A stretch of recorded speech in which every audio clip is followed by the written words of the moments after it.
Halo guys, Assalamualaikum. Ini aku bikinkan video recordnya ya. Ini yang blog GI case 1. Ya. Oke, jadi judulnya Pak Budiman ya. Pak Budiman, pria 40 tahun ya, datang ke puskesmas dengan keluhan nyeri epigastrik sejak 2 minggu sebelumnya ya. Nih, dia bilang nyeri epigastriknya itu dirasakan seperti burning or glowing discomfort ya. Jadi nyeri yang rasanya panas atau terbakar ya dan tumpul ya.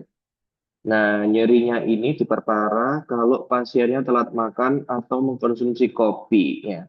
Pasien juga melaporkan adanya mual yang menyertai keluhan ini, tapi tanpa disertai muntah dan kembung. Oke, jadi cuma mual aja. Nyeri epigastriknya ini menurun ya dengan apa namanya minum obat lambung ya, tapi tidak menurun dengan pemberian makan. Oke, berarti mungkin bukan cuma gastritis ya. Pada malam hari pasien juga kadang mengeluh adanya nyeri epigastrik yang kambuh ya. Oh, pada malam hari di mana dia itu sering terbangun dari tidurnya ya, sehingga dia itu makan untuk mengurangi nyerinya. Nah, dia menyangkal adanya heartburn, jadi heartburn itu rasa panas di thoraxnya ya.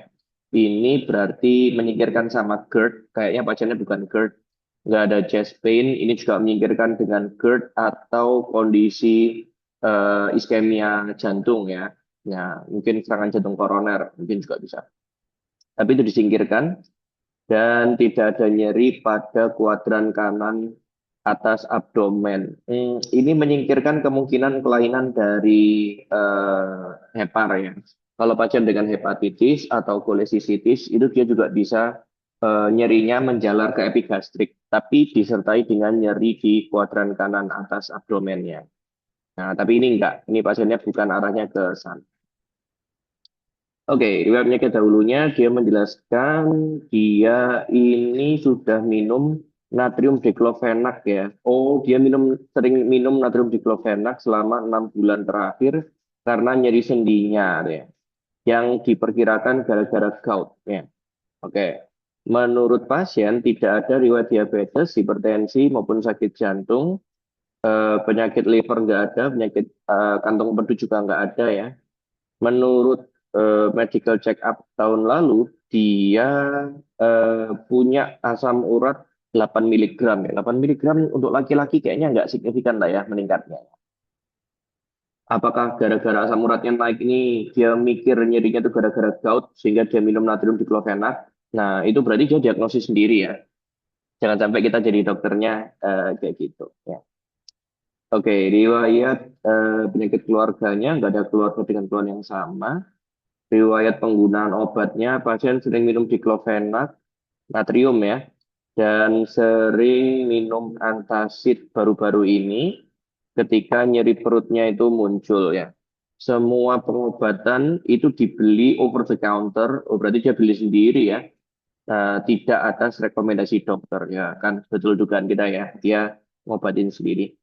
Pak Budiman ini adalah salesnya AC ya, yang sering bepergian ke kota-kota dan kadang keluar kota juga ya. Dia sering kali telat makan, dia tidak sedang stres sih. Riwayat finansialnya, kondisi finansial dan sosialnya baik ya. Nah, dia juga punya BPJS Kesehatan. Oke, terus, nah langsung aja ke problemnya ya. Ini problemnya laki-laki 40 tahun datang dengan nyeri epigastrik sejak 2 minggu. Nyerinya dirasakan terbakar atau tumpul ya, mules ya, kemeng ya.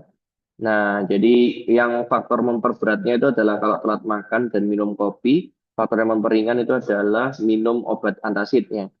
Nah, tidak disertai dengan muntah ya, hanya mual aja, juga tidak ada kembungnya.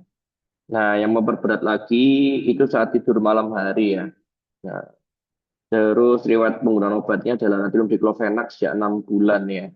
Nah, jadi ini mungkin efek samping dari penggunaan obat anti nyerinya itu ya. Oke, apa hipotesisnya dari nyeri epigastrik ya? Nyeri epigastrik itu bisa macam-macam GD-nya. Coba kita lihat ya. Yang paling sering, ya ini betul PUD ya, peptic ulcer disease. Ini adalah penyebab paling sering dari nyeri epigastrik ya.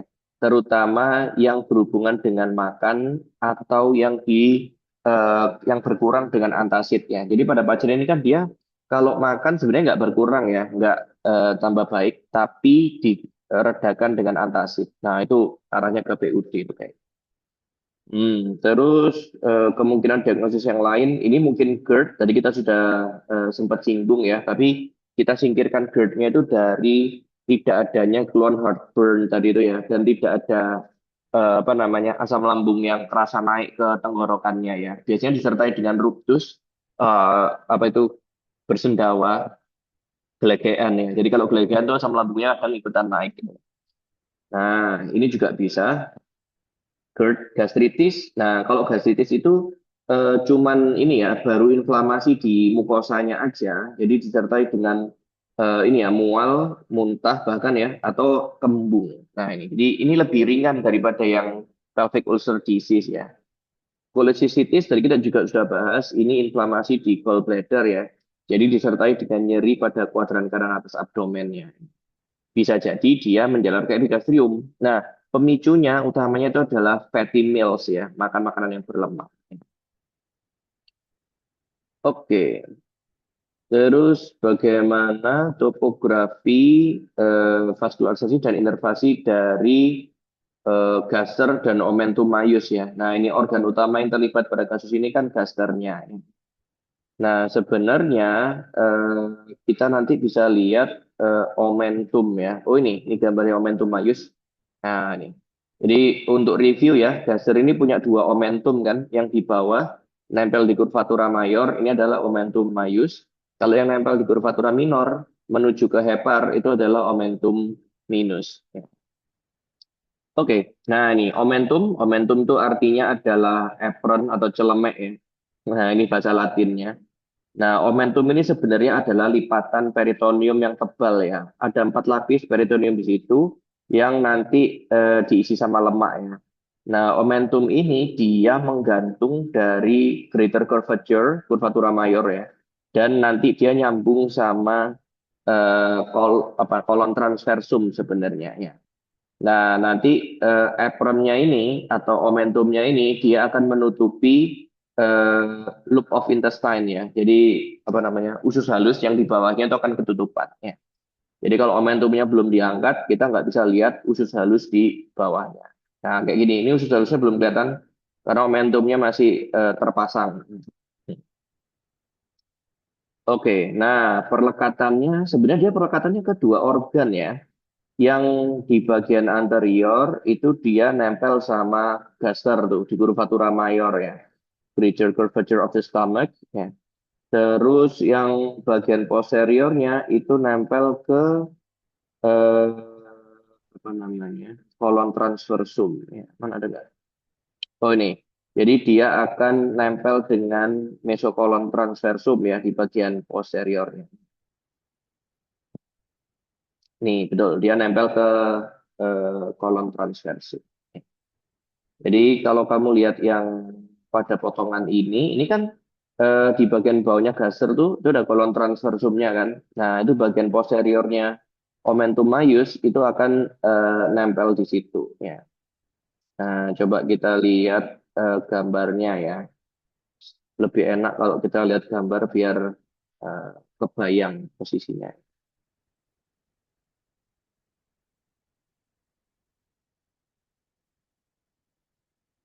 Nah, ini adalah gambar omentumnya ya. Ini omentum maius yang belum diangkat ya. Tapi kalau kita angkat omentumnya ke atas, kita bisa lihat loop of intestine tadi itu. Nah, ada intestinum tenue di bawahnya. Ya. Kalau kita, oh ini tadi gambarnya pakai ini. Nah, bagian depannya dari omentum maius itu nempel sama gaster tuh di curvatura mayor.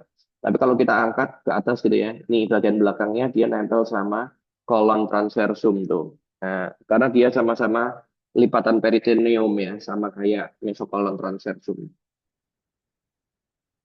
Oke, nah itu aja yang penting ya. Terus untuk kurvaturanya gaster, Nah, kurvaturanya Gaster itu ada dua ya, kurvatura mayor sama minor. Ya. Nah, yang di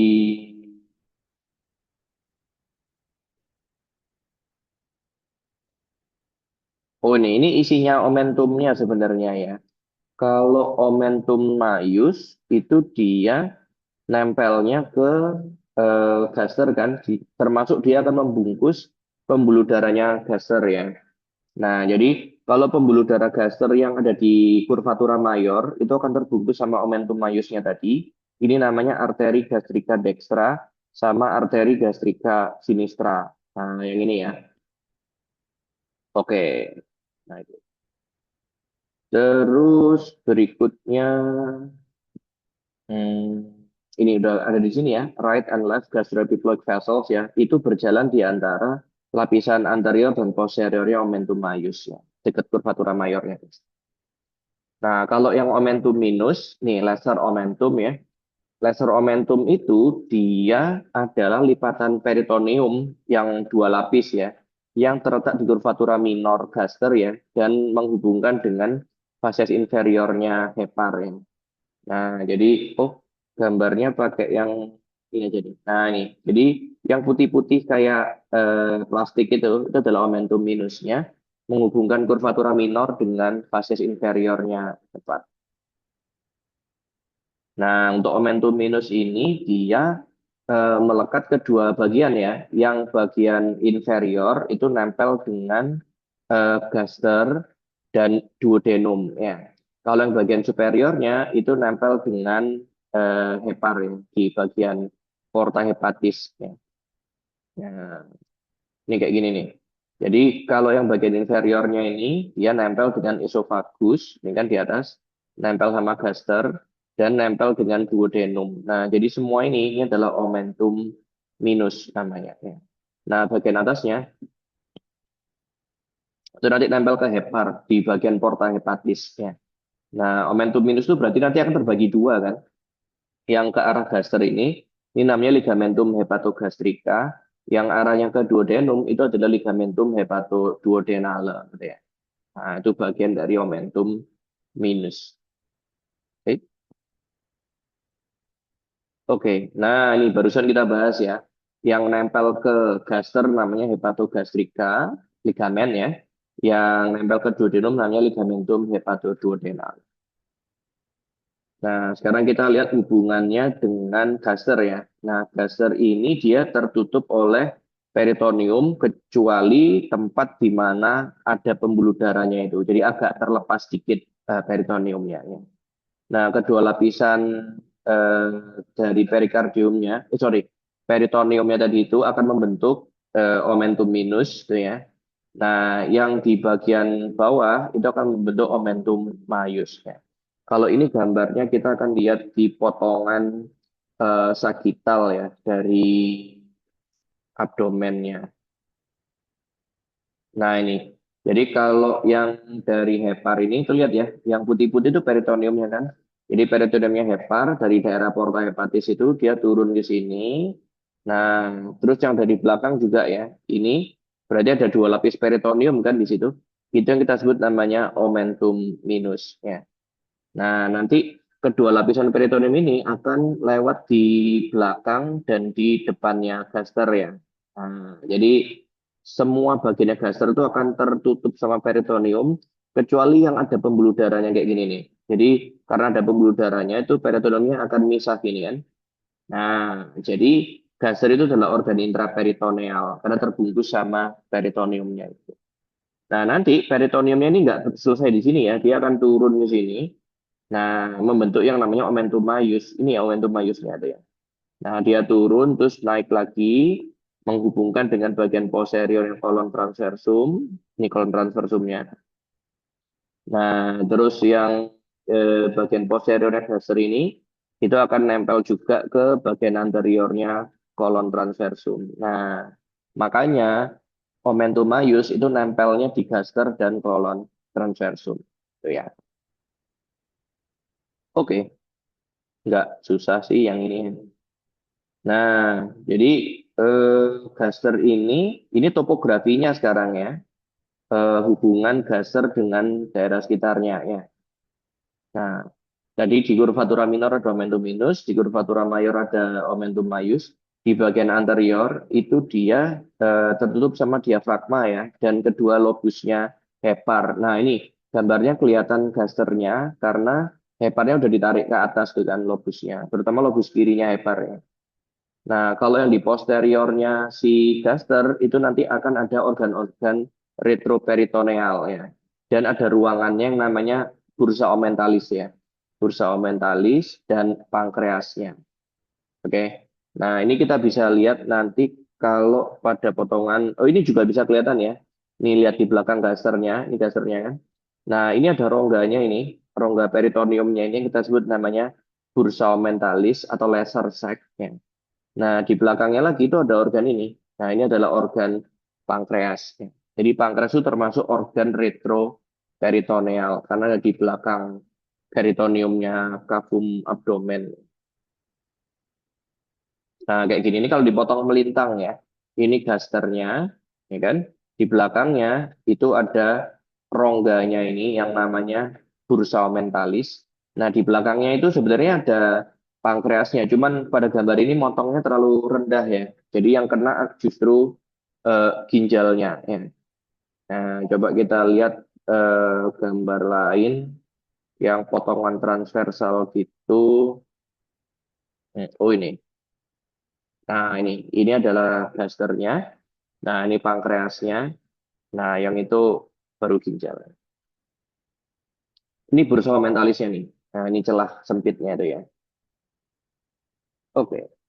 Nah, terus kita punya yang namanya stomach bed ya. Jadi tempat tidurnya gaster tuh ya. Stomach bed ini adalah eh, struktur-struktur yang dipakai untuk beristirahatnya si gaster ya.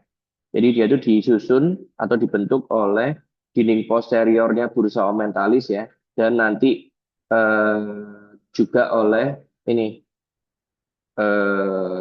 diafragma, terus lien dan ginjal kiri sama kelenjar suprarenalnya, splenic artery, pankreas, transverse mesokolon dan kolon. Jadi lihat aja bagian ini. Jadi gastric bed itu yang ada di bagian posteriornya itu. Nah, dibentuk oleh apa aja? Ya diurut aja ya. Ini adalah bursa omentalis, ini adalah pankreas, ini adalah vena lienalis dan arterinya, ini adalah ginjal kiri sama lien. Nah, itu yang membentuk gastric bed. Oke, jelaskan pembuluh darah dan saraf untuk gaster ya. Nah, gaster ini dia punya suplai darah yang banyak sekali ya. Semua pembuluh darahnya itu muncul dari yang namanya trunkus celiacus. Nah, nanti trunkus celiacusnya itu akan bercabang-cabang menyuplai gasternya. Yang langsung ke gaster nanti akan ada 5 ya. Nah, jadi ada ini arteri gastrika, dextra dan sinistra. Terus ada arteri gastroomentalis, dextra dan sinistra, atau nama lainnya gastroepiploika ya. Terus nanti di fundusnya itu dia punya yang namanya eh, short gastric arteries nih, arteri gastrika brevis. Ya. Nah, jadi kalau kita lihat gambarnya sebenarnya yang ini ya, cuman gambarnya itu nggak terlalu jelas. Kita akan lihat aja gambarnya di letterku ini. Nah, yang ini ya. Jadi ini adalah suplai darahnya gaster. Dia muncul dari pembuluh darah utama itu namanya trunkus celiacus ya. Trunkus celiacus nanti keluarin cabangnya ini. Ini arteri gastrika sinistra. Terus nanti dia juga mengeluarkan gastrika dextra. Tapi yang gastrika dextra itu nggak langsung ya. Jadi arteri gastrika dextra itu keluarin dari sini nih. Trunkus celiacus, jadi arteri hepatika communis, terus jadi arteri hepatika propria, baru ngeluarin arteri gastrika dextra. Gitu ya. Ingat yang di kurvatura minor cuman arteri gastrika gitu aja ya. Nah, kalau yang di kurvatura mayor itu namanya arteri gastroepiploika. Ya. Kalau arteri gastroepiploika yang dekstra itu cabangnya ini. Nah, ini cabangnya arteri hepatika communis terus dia turun gini. Nah, membentuk arteri gastroepiploika ya. Nah, kalau yang arteri gastroepiploika sinistra itu dari belakang ya. Yang ini kan arteri lienalis ya. terus dia lewat di belakang gaster kan. Makanya gambarnya tuh kayak ada bayangannya gitu kan. Nah, yang itu namanya arteri lienalis. Jadi nanti dia jalan ke belakang terus memberikan cabang ini namanya arteri gastrika sinistra. Nah, nanti kedua arteri ini akan anastomosis di curvatura mayor, ya. Jadi akan saling ketemu. Nah, yang satu lagi juga cabangnya arteri lienalis. Nah, yang kecil-kecil ini menuju ke gasternya itu namanya arteri gastrika brevis. Arteri gastrika brevis, short gastric arteries. Oke. Nah, kalau venanya ya samain aja sama arterinya ya. Cuman eh, nanti yang beda itu adalah alirannya kemana ya. Nah, kalau venanya gaster itu berarti juga ada 5 nanti. Cuman tujuannya itu yang beda-beda ya. Kalau yang ini, nah nih, kalau yang arteri gastrika sinistra itu ini kan langsung masuk ke dalam vena portanya ya. Nah, atau skemanya, oh ini nih, ini arteri gastrika sinistranya ini itu masuk ke vena porta ya. Kalau tadi gastrika dextra ya bisa masuk ke vena portanya atau masuk ke vena mesenterika superior. Coba kita lihat di sini ya. Oh ini right and left gastric vein ya. Vena gastrika sinistra dan dextra itu masuk langsung ke dalam vena porta hepatica. Ya. Terus yang vena gastrika brevis dan vena gastroomentalis itu masuknya ke vena lienalis, sama seperti sumber arterinya. Ya. Nah, kayak gini nih. Ini yang vena gastrika brevis, ini yang vena gastroepiploica sinistra. Nah, ini masuknya ke dalam vena lienalis. Ya. Nah, kalau yang vena gastroepiploica dextra ini masuknya nanti ke vena mesenterica superior, superior mesenteric vein. Baru nanti vena mesenterica superior gabung dengan vena lienalisnya ini membentuk yang namanya vena porta, gitu ya. Nah, nanti mereka semua darahnya akan masuk ke hepa sebenarnya. Oke. Nah, bagaimana dengan pembuluh limfanya? Kalau pembuluh limfanya itu nanti samain aja dengan ini limfonodinya ya. Dengan apa namanya? Venanya. Nih. Nanti ada yang ini untuk ke gaster itu ada limfonodi gastrika sama gastromentalis ya. Terus ada lagi eh, limfonodi ini pancreaticus plenica, limfonodi pilorik, sama limfonodi pancreaticoduodenalis. Tapi kalau kamu nggak pengen ribet nyebutkannya, nanti ini aja masuk ke limfonodi celiaca, tuh ya. Jadi sama seperti nama arterinya. Kan tadi arterinya Gaster tuh semua dari trunkus celiacus kan? Mana tadi? Ini trunkus celiacus kan? Nah, limfonodinya nanti ada di sekitar trunkus celiacus itu. Sebutin aja namanya limfonodi celiaca. Nah, ini celiac nodes ya. Nah, sebenarnya ya banyak limfonodinya Gaster ya, limfonodi gastrika sinistra, limfonodi gastrika dextra gitu ya, limfonodi suprapilorik gitu ya, limfonodi infrapilorik itu banyak banyak. Limfonodi gastromentalis juga ada. Nah, tapi semua limfonodinya ini nanti akan ngalir ke situ, limfonodi celiacum. Ya. Nah, terus naik ke atas nanti ke ductus thoracicus. Nah, terus jelaskan inervasinya. Nah, inervasinya Baxter ini full otonom ya. Jadi semua dapat dari saraf otonom. Jadi ada saraf simpatis dan parasimpatisnya. Yang parasimpatisnya itu dapat dari trunkus vagalis. Ini dari nervus vagus ya. Jadi kita punya trunkus vagalis posterior sama trunkus vagalis anterior. Ya. Kalau nervus vagus itu kan ada dua sebenarnya kanan kiri kan, tapi nanti dia itu muter ya, membentuk trunkus vagalis. Itu jalan bareng esofagus. Nah kayak gini nih, ini yang di depan esofagus ini ya, itu namanya anterior vagal trunk ya, jadi trunkus vagalis anterior. Nanti cabang-cabangnya ya membentuk limfonodi lewat di plexus celiacusnya. Kalau yang di belakang gasternya, nanti kamu punya ini. Tuh, lihat di belakang esofagus ya. Itu adalah trunkus vagalis posterior. Nah, itu juga menyuplai gasternya nanti. Oke, jadi ingat yang vagus itu adalah persarafan parasimpatis. Ya. Kalau persarafan simpatisnya itu dapat dari net spin yang segmen thoracolumbar ya, terutama torakalnya ya, T6 sampai T9. Nanti dia membentuk ini namanya nervus splanchnicus major dan dia masuk ke plexus celiacus. Ya. Nah, jadi untuk yang simpatisnya pakai ini aja. Nah, skemanya pakai ini aja. Ini adalah skemanya persarafan simpatis. Lihat yang benang warna merah ya, jalur warna merah itu yang inervasi simpatis. Jadi dia itu dapat dari nervus splanchnicus major ya, ini greater splanchnic nerve itu ya, nervus splanchnicus major. Nah ini. Jadi dia dapat dari ganglion yang T6, T7 sama T8 dan T9 nih ya. 6, 7, 8, 9. Nanti sarafnya gabung membentuk namanya nervus splanchnicus major. Terus dia akan jalan menuju ke ganglionnya, namanya ganglion celiacum. Setelah dari ganglion celiacum, nanti berikutnya mereka yang menginervasi gasternya. Ngikut sama arterinya, tuh cabang-cabang saraf. Nah, jadi kayak gitu. Berarti di-handle secara simpatis oleh nervus splanchnicus major yang membentuk plexus celiacus. Kalau parasimpatisnya itu truncus vagalis anterior dan posterior. Hmm. Berikutnya, bagaimana pembagian gaster? Oh, ini secara histologi ya. Jadi kalau secara histologi nanti gaster itu kita akan bagi jadi empat, bagi tiga ya.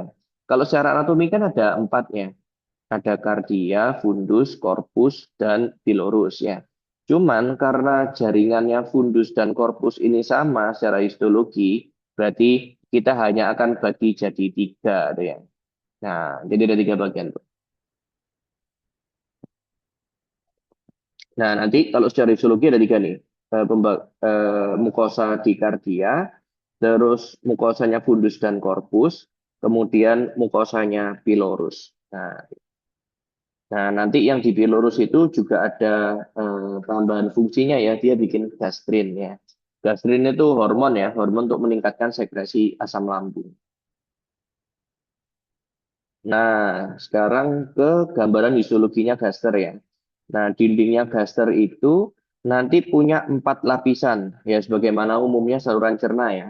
Ada mukosanya, ada submukosanya, ada muscularis externa, sama tunica serosa. Ya. Nah, ini kalau kita lihat gambarnya ada di sini. Oh, ini yang kelihatan cuma mukosanya ya. Nah, jadi hmm, lambung. Oh ini ya, ini gambar histologinya. Nah ini ada mukosanya, mukosa yang tebel tuh ya. Mukosa itu sampai muscularis mukosa ini. Nah terus di bawahnya itu adalah submukosa, baru di bawahnya lagi ada muscularis externa sama tunica serosa atau adventitia. Ingat itu adalah struktur umumnya saluran cerna kayak gitu, ada empat lapis. Ini sama lah ya, ini mukosanya, ini submukosa yang abu-abu itu, terus ada ototnya itu, dua lapis dua ototnya ya, muscularis externa, baru yang paling luar itu adalah tunica serosa. Tunica serosa itu ya peritoneum sebenarnya, peritoneum visceral. Oke. Nah, mukosanya itu nanti dia punya lipatan-lipatan yang menonjol tuh ya. Nah, yang kita sebut nanti namanya plika atau rugai ya, rugai gastrika itu sama aja. Terus di bagian celah-celahnya nanti dia punya yang namanya via atau kalau pada gambaran ini kita sebut namanya gastric pits atau foveola. Ya. Nah, jadi kayak gini ini yang nonjol-nonjol itu adalah pelikanya. Nah, kalau yang di celah-celah sekitarnya itu adalah gastric pits atau foveola. Kelihatan ya yang putih-putih itu ya. Nah, dalam-dalam itu. Itu namanya foveola. Terus ini. untuk lapisan submukosanya, nih submukosanya itu relatif distensible, bisa molor ya. Isinya itu ini yang penting ya, punya banyak pembuluh darah dan sarafnya ya, ada di submukosa. Terus lapisan berikutnya itu adalah muscularis propria.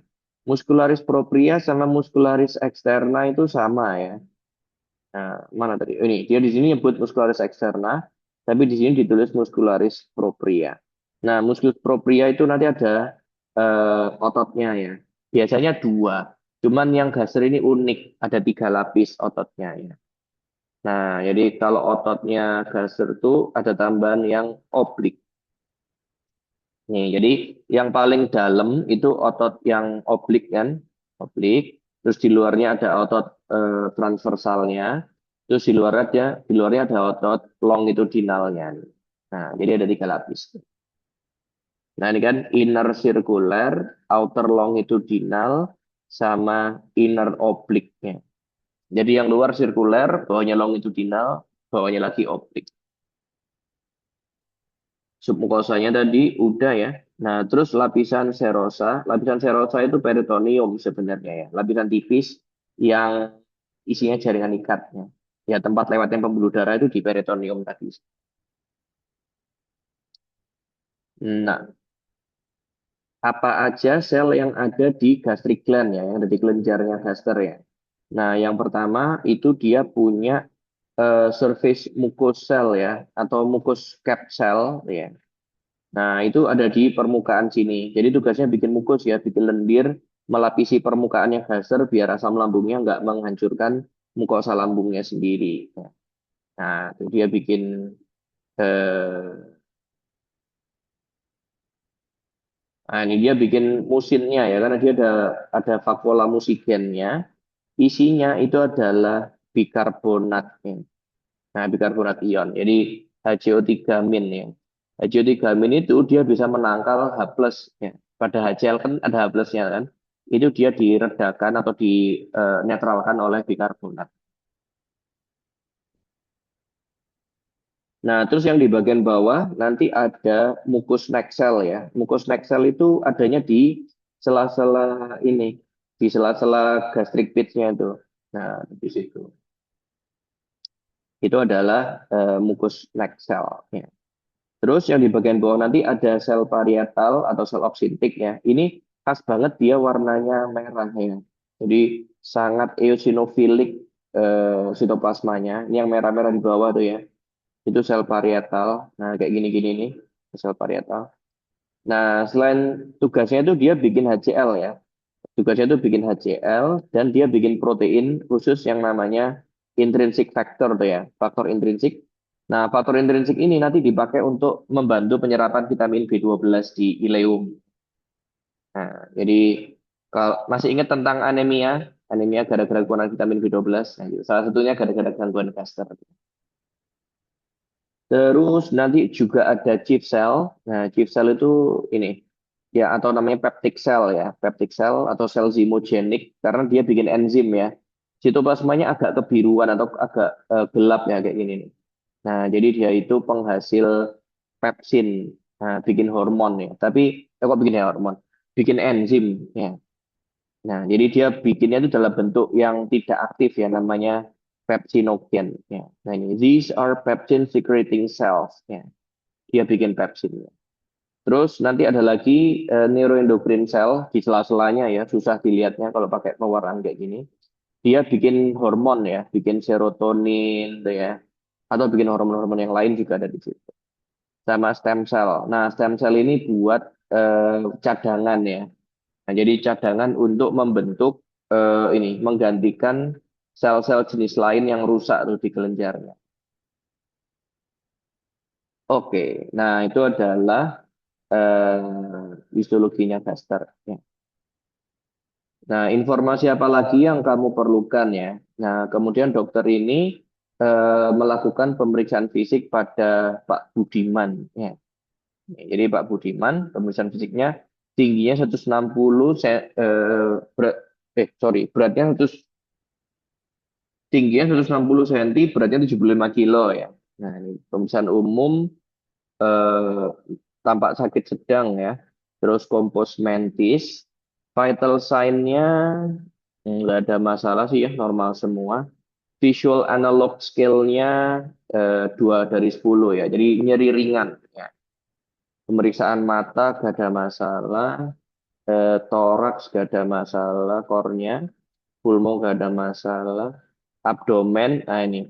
Pada inspeksi nggak ada masalah ya, tidak ada distensi, simetris, tidak ada pelebaran vena, auskultasinya normal, palpasinya ini nyeri tekan di daerah epigastrik ya. Nah, hepar dan liennya tidak teraba massa, perkusnya timpani. Oke, nggak ada yang masalah selain ini ya, selain nyeri epigastriknya. Ekstremitasnya nggak ada edema.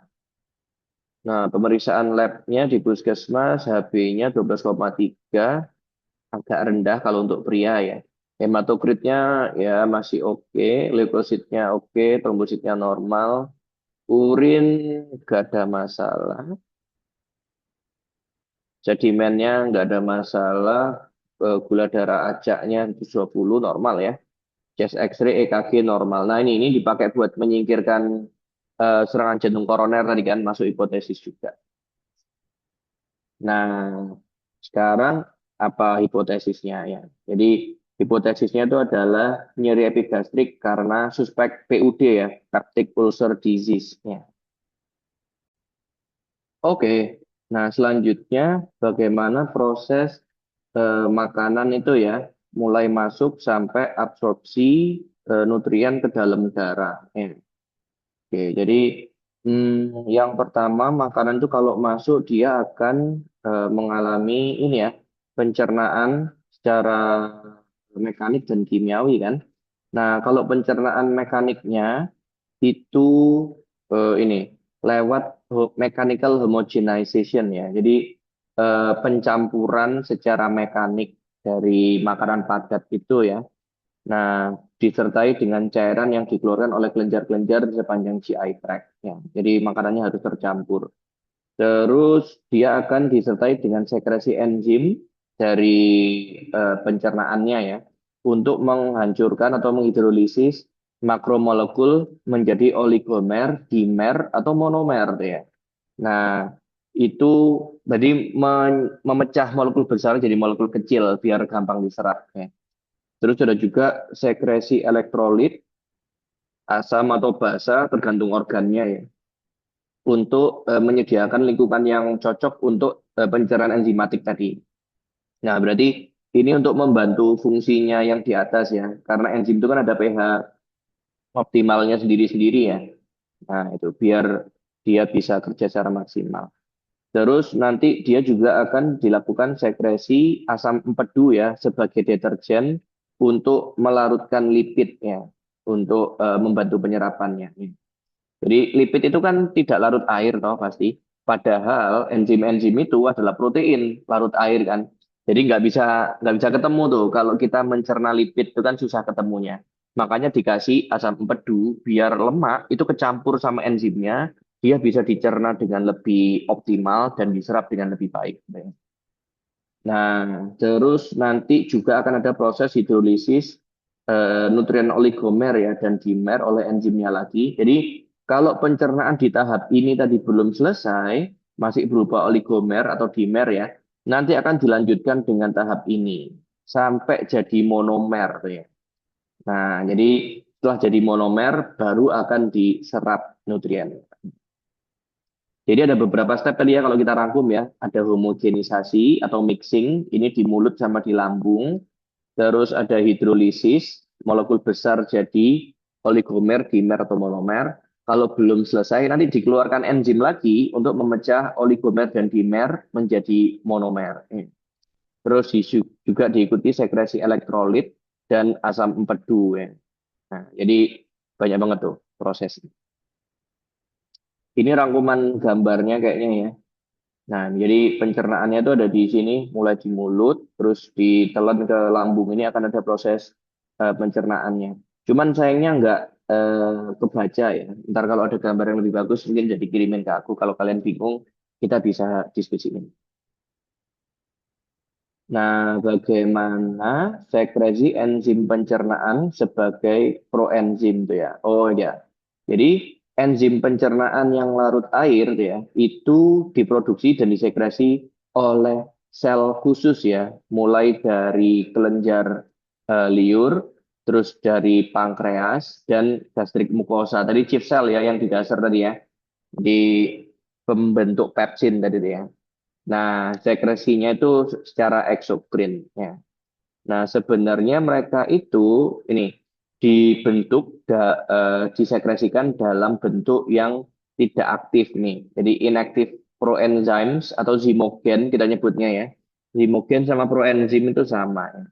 Nah, ketika ada stimulus yang tepat untuk sekresinya, maka zimogen itu akan dilepaskan ke lumennya membran plasma tadi itu dan akan bergabung dengan membran plasma untuk dilepaskan ke lumen lewat proses eksositosisnya. Nah, ini ya. Jadi caranya itu ini enzimnya kan di packing dalam vesikel-vesikelnya itu dalam bentuk zimogen ya. Itu zimogen vesicle, soal itu masih kebaca ya. Nah, nanti zimogen vesicles ini akan dilepaskan ke membran plasmanya, sel tadi, terus dia akan dikeluarkan dalam bentuk tidak aktifnya. Misalkan pepsin tuh ya. Pepsin itu dilepaskan dalam bentuk pepsinogen kan. Nah, pepsinogen ini nanti baru kalau kena HCl dari sel parietal itu akan diaktifkan jadi pepsin. Biasanya disertai dengan pemotongan rantai protein tertentunya. Jadi baru aktif. Nah, kenapa kok dia itu dibikin sebagai senyawa yang tidak aktif? Ya, kalau dibikin aktif, nanti selnya bisa rusak sendiri, toh. Jadi bayangin ya, kalau sel itu bikin pepsin dalam bentuk aktif gitu ya. Nah, ini pepsin aktif itu. Kalau pepsinnya aktif ya kan dia merusak protein kan, maka dia akan mencerna sendiri protein-protein di dalam selnya itu. Selnya mati ya kalau kena enzimnya sendiri. Nah, makanya dilepaskan dalam bentuk proenzim. Nah, selanjutnya jelaskan mengenai sekresi Gaster ya. Nah, jadi Gaster itu mensekresikan cairan lambung ya atau gastric juice yang volumenya sebesar 2.500 ml per hari. 2,5 liter yang dikeluarin ya, banyak. Nah, isinya itu macam-macam ya. Terutama adalah ini asam hidroklorik ya, hidroklorik acid HCl ya, asam klorida. Nah, ini dipakai untuk membunuh bakteri yang tertelan tadi, terus menyediakan pH yang asam untuk aktivasi pepsinnya dan memulai pencernaan protein tuh ya, dan mensimulasi pengeluarannya empedu nanti. Ya. Nah, jadi selain ada H plusnya yang bikin HCl itu, pH-nya itu sampai 1 kan gara-gara asamnya itu. Nah, selain itu ada kation-kation yang lain ya. Ada Na, K, Mg itu ya. Ada anionnya, senyawa bermuatan negatif ya. Fosfat, sulfat gitu ya. Atau ada enzim-enzimnya ya, pepsin, lipase. Ini buat menghancurkan protein untuk pepsin, lipase untuk menghancurkan lemak kan. Terus mukus ini untuk melindungi supaya nggak tercerna sendiri di lambungnya ya. Sama faktor intrinsik buat membantu penyerapan vitamin B12 tadi. Nah, terus ini lambung itu dia punya pertahanan mukosa ya supaya nggak dihancurkan sendiri sama gastric juice-nya tadi tuh ya. Nah, itu yang kita sebut namanya mucosal barrier ya. Nah, mucosal barrier ini normalnya dia mengandung ion bikarbonat tuh, HCO3- ya, supaya dia menetralkan H plus-nya, biar selnya sendiri nggak rusak. Ya. Nah, bikarbonatnya itu akan bikin dia akan jadi basa. Ya. Oke, kita lihat mana yang penting ya. Nah, ini mukus dan bikarbonatnya yang disekresikan oleh sel mukosa tadi itu berperan penting dalam pertahanan terhadap kerusakan tadi itu, terutama duodenumnya ya. Karena duodenum nggak menghasilkan bikarbonatnya. Jadi kalau duodenumnya kena asam lambung terus-terusan ya bisa luka nanti ya. Pada pasien kita yang terjadi itu sebenarnya. Terus yang terjadi lagi itu adalah sekresi pepsinogen. Pepsinogen ini disekresikan oleh chief cell ya dalam bentuk yang tidak aktif ya. Nanti pepsinogen ini akan diaktifkan oleh HCl dari ini asam apa namanya asam hidrokloriknya yang disekresikan sama sel parietal aktif jadi pepsin nanti. Nah, pepsinogen ini bisa juga terdeteksi di plasma ya dan di urin ya. Kita nyebutnya adalah uropepsinogen. Biasanya di plasma sih, karena kalau protein itu jarang yang kebuang lewat urin. Nah, berikutnya itu adalah HCl ya. HCl ini disekresikan oleh lambung ya. Sampai pH-nya itu mencapai 0,87. Jadi di bawah satu ya. Asam banget tuh. Ini konsentrasinya nggak begitu penting sih ya. Eh, nah ini, jadi kita itu bisa mengalami yang namanya postprandial alkaline tide ya. Jadi gini, kalau kita tuh punya sel parietal, nih sel parietal ya. Sel parietal kan kerjanya ngeluarin H+, gitu kan, sama Cl- kan. Nah itu, jadi dia itu mengeluarkan H+ dan Cl-. H plus dan Cl- ini dia bukan yang bikin. Jadi itu tersedia di plasma, tuh ya.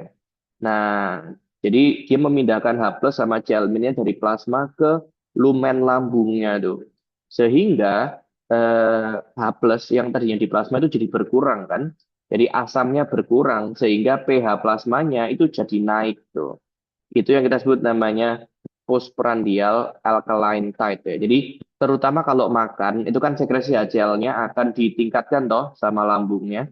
Nah, itu akan bikin dia eh, apa namanya? Lebih banyak yang terkuras H plus-nya. Nah, jadi dia akan apa namanya? Akan sedikit jadi lebih basah ya, setelah makan. Nah, ini ya, dia meningkatkan pH darah sistemik setelah makan tuh ya, dan membuat urinnya menjadi lebih basah, urin alkaline. Nah, terus nanti proses sekresinya H plus dan Cl ini dia dimediasi oleh banyak senyawa kimia sebenarnya. Jadi ada yang merangsang, itu termasuk adalah histamin ya, histamin. Histamin ini punya reseptornya di situ, namanya histamin 2 reseptor tuh ya. Ya, ada banyak lagi yang merangsang ya, termasuk gastrin tadi itu juga akan merangsang pelepasannya. Termasuk asetilkolin dari nervus vagus itu juga akan merangsang pelepasannya. Nah, kalau yang menghambat itu adalah si prostaglandin. Nah, prostaglandin itu justru menghambat sekresi HCl-nya. Nah, pada pasien kita, dia minum diklofenak kan. Natrium diklofenak ini akan menghambat kerjanya si prostaglandin. Pembentukan prostaglandinnya nggak jalan tuh, sehingga nggak ada yang ngerem sekresi asam lemaknya. Sorry, sekresi asam lambungnya. Makanya lambungnya jadi luka kan, atau duodenumnya yang luka nanti. Nah, jadi berlebihan bikin asam lambung. Kayak gitu. Oke. Nah ini, sekresi HCl oleh sel parietal tadi ini ya, itu sebenarnya dia ini mengambil, mana ini? Oh ini cara interstisial dari darah maksudnya ya, anggap aja darah deh. Yang ini adalah gastric lumen, jadi lumen gasternya. Tuh lihat, dia ngambil H plusnya ini dari situ ya. Sebenarnya H plus itu dibentuk dari CO2. Nah, CO2 darahnya itu akan diambil untuk jadi H plus dan nanti dia akan dilepaskan ke lumen tuh ya. HCO3-nya, sisa pemecahannya CO2, jadi ada CO3 tadi ya. Nah, CO3-nya itu akan dikeluarkan dari lambung ke plasma. Makanya pH darahnya jadi basa tadi ya, yang alkaline tide tadi itu ya. Postprandial alkaline tide itu gara-gara bikarbonatnya naik di dalam darah. Nah, kenapa kok bikarbonatnya itu dilepaskan ke darah? Karena mau ditukar sama kloridanya. Jadi klorida sama bikarbonat itu kan sama-sama bermuatan negatif, toh. Jadi kloridnya bisa masuk ke dalam selnya. Nanti kloridnya akan dikeluarkan lewat sini. Nah, jadilah HCl. Nah, selain HCl ya dia juga mengeluarkan kation yang lain lah, K+, Na+, juga ada sebenarnya. Tapi yang penting itu adalah HCl. Nah, yang penting kita ngerti nanti itu adalah ini, regulasi sekresi asam lambung ya. Jadi asam lambung itu disekresikan oleh sel parietal kan, tapi dia diregulasi oleh banyak hal tadi itu ya. Nah, jadi ini, tadi aku udah sempat singgung ya, oh, asetilkolin dari nervus vagus, eh, ini, ini nervus vagus ya, itu akan merangsang pengeluarannya HCl gitu ya. Terus apa lagi? Hmm, ya, cara kerjanya nih ya, cara kerja acetyl itu adalah dengan meningkatkan kadar kalsium yang ada di dalam sel parietalnya, mengaktifkan protein kinasenya, yang ini akan mengaktifkan yang namanya pompa HK ATPase itu ya, atau kita sebut namanya adalah proton pump itu ya, proton pump. Jadi pompa proton. Proton itu kan H plus toh. Nah, pompa proton ini akan mengeluarkan H plusnya ditukar sama kalium ya tadi ya. Nah, berarti itu akan merangsang pengeluaran HCl. Terus apalagi yang merangsang? Yang merangsang juga adalah ini histamin ya, histamin ya. Atau histamin ini yang bentuk adalah sel entrokromafin ini ya, sel yang ada di apa tadi namanya? Di mukosa lambung ya. Nah, itu dirangsang oleh gastrin. Nah, jadi gastrin merangsang enterokromafin sel, bikin histamin, histaminnya merangsang pengeluaran H+, gitu ya. Nah, proses ini dihambat sama prostaglandin E2 sebenarnya. Prostaglandin E2 itu menghambat pengaktifan adenylyl siklasenya ini. Nah, itu. Jadi dia akan menurunkan sekresi asam lambung ya. Kalau gastrin itu juga bisa langsung ke gaster ya. Dia mengaktifkan kalsiumnya juga sama kayak asetilkolin. Jadi di sini faktor yang mengurangi sekresi asam lambung cuman prostaglandin E2. Oke. Nah, jelaskan tentang motilitas lambung dan pengosongan lambung ya. Nah, jadi pertama, kalau makanan itu masuk ke dalam lambung, lambung itu harus melakukan yang namanya receptive relaxation. Jadi dia harus buka lumennya yang di kardia itu untuk menampung makanannya masuk ke dalam. Ya. Nah, receptive relaxation ini dipengaruhi oleh nervus vagus ya, dan dipicu oleh pergerakan faring dan esofagus. Jadi kalau kita nelen ke bawah itu sebenarnya lambung kita udah siap-siap buat buka lubangnya supaya makanannya bisa masuk. Ya. Nah, itu namanya receptive relaxation. Ya. Nah, jadi yang meningkatkan kontraktilitas lambung dan pengosongannya itu adalah nervus vagus. Ya. Jadi receptive relaxation ini adalah pemasukan makanan ke dalam lambung. Tapi kalau emptying itu adalah pengeluaran makanan dari lambungnya ke dalam duodenum gitu ya. Nah, itu nanti dipicu oleh ini kontraksinya pylorus nih, contraction of the pyloric region tuh ya. Itu akan mendorong makanannya masuk ke dalam duodenum. Ya, oke. Nah, itu deh yang penting ya. Oke, kita lanjutkan ya. Ini ke sesi kedua ya. Oke, masih Pak Budiman setelah diobati 2 minggu di puskesmas ya, keluhannya pasien tidak membaik ya. Kemudian dokter puskesmasnya memutuskan untuk merujuk si pasien ini ke rumah sakit daerah ya untuk dilakukan endoskopi. Nah, ini hasil endoskopinya ya. Ini, oh ini menunjukkan peptic ulcer disease ya, tapi ini nggak dispesifikkan eh, di bagian mana dari duodenumnya itu yang mengalami ulkusnya. Oke, jadi ini ya, dia ada ulkusnya, ada lukanya itu kan ya, tukak peptik nih ya. Berarti betul nih peptic ulcer disease ya. Nah, peptic ulcer disease, kita lihat dulu definisi dan faktor resikonya ya. Peptic ulcer disease ini sebenarnya mencakup gastrik dan duodenal ulcer ya. Jadi bisa ulkus duodeni sama ulkus gastricum ya, ada dua ya. Nah, ulkus itu definisinya adalah kerusakan pada permukaan mukosa yang lebih dari 5 milimeter ukurannya ya, dengan kedalamannya sampai ke submukosa. Nah, jadi mukosanya hilang ya.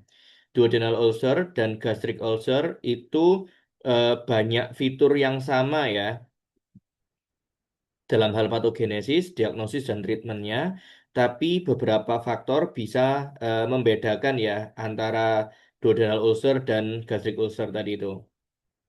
Nah, Helicobacter pylori dan NSAID itu adalah faktor resiko yang paling umum ya kita temukan pada PUD. dengan perkiraan odds ratio-nya di Amerika itu 3,7 dan 3,3 masing-masing ya. Maksudnya apa? Maksudnya kalau orang itu terinfeksi Helicobacter pylori, resikonya dia untuk kena peptic ulcer disease itu meningkat 3,7 kali lipat ya dibandingkan orang yang tidak infeksi itu ya. Berarti naiknya 370% kemungkinannya meningkatnya.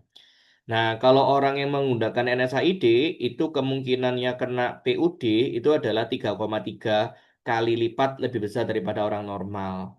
Nah, maksudnya gitu ya. Jadi, angka-angka yang di belakang ini nanti sebenarnya adalah berapa kali lipat dia lebih tinggi resikonya dibandingkan orang yang tidak mengalami itu. Maksudnya gitu ya.